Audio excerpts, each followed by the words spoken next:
global waste is no longer just an environmental inconvenience. It's becoming a defining characteristic of modern civilization.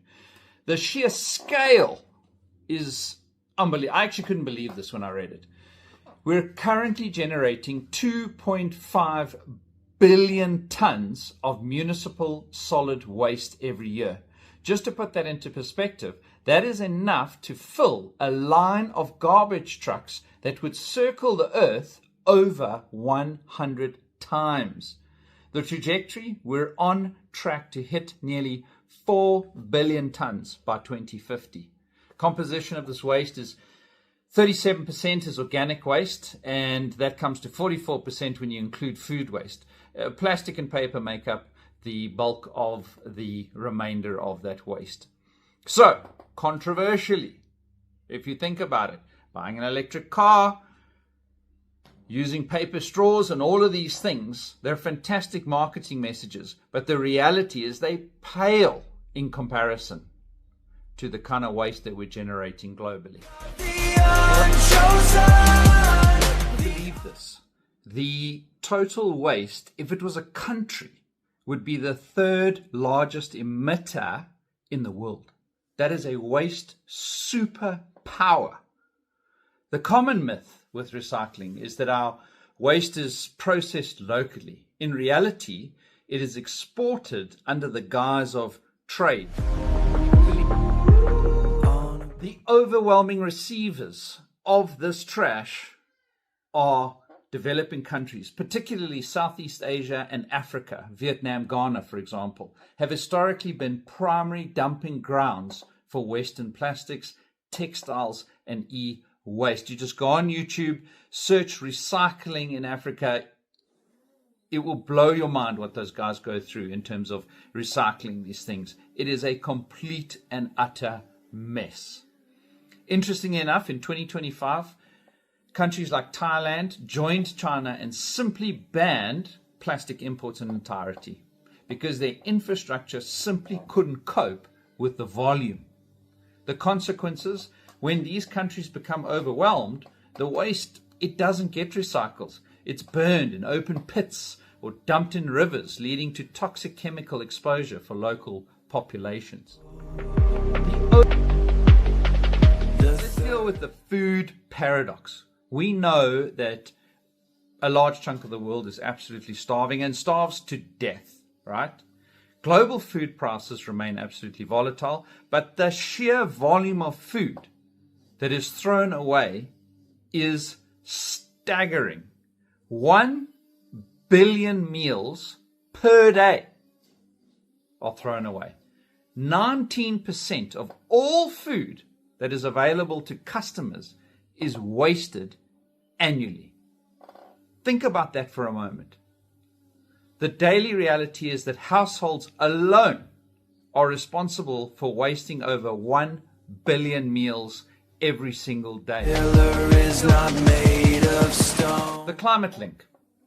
Food waste accounts for 8 to 10% of global greenhouse emissions.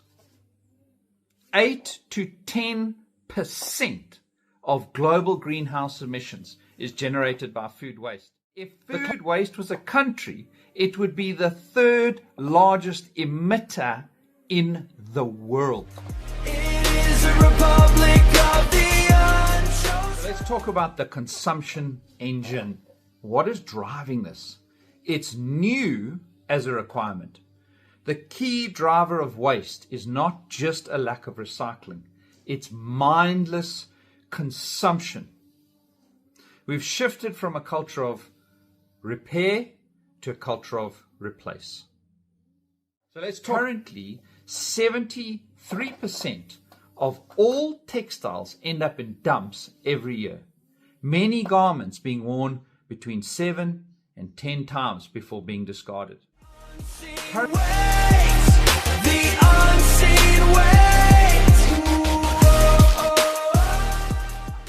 So let's get into planned or perceived obsolescence. Planned obsolescence. This is when products are designed with a limited lifespan. For example, non-replaceable batteries, software that doesn't get updated, forcing you into a new thing, a new gadget.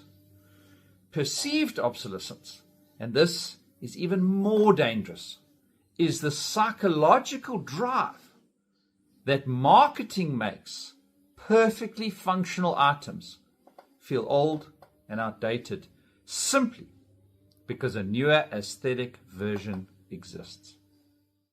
So let's end the war on need versus want, and let's ask this question.